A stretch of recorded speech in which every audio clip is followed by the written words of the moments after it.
रजऊ ले ले जाता रा देवा घर बाजार कि सैया ले ले और आइए झूम के एकदम दोनों हाथों को उठा के ताली बजा के 1 2 3 4 ताली ताली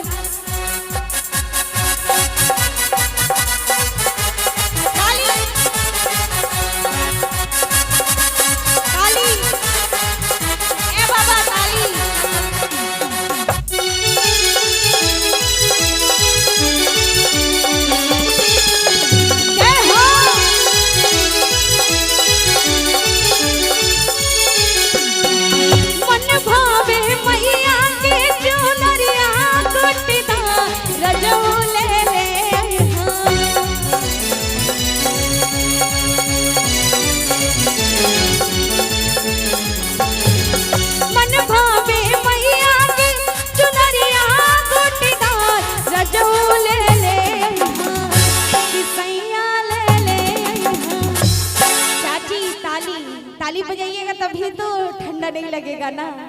बोलिए मैया रानी की, बोलिए सच्चे दरबार की। और ये कहना क्या मन भावे मैया के जो तरी हाँ गोटेदा रजऊ ले ले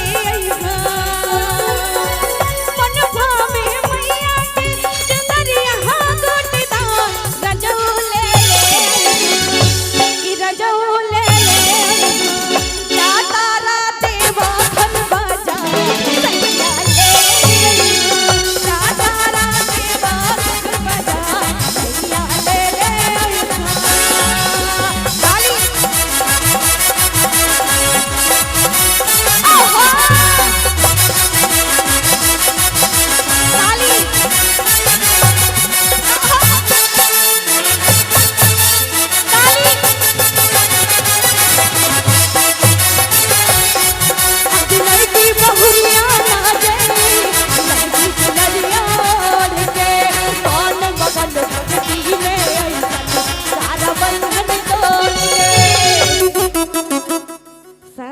आप लोग को अच्छा नहीं लग रहा है क्या? आप लोग का भी भजन बजाएंगे, टेंशन नहीं है। आशीष लाल यादव का गाना हम भी गा देंगे, है कि नहीं? चलेगा ना, चलेगा ना। इसके बाद अरे ये कहना है क्या अरे मन मगन भक्ति में सारा बंधन तोड़ के मन मगन भक्ति में सारा बंधन तोड़ के आज नहीं की आज नहीं की आज नहीं की बहुरिया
रजऊ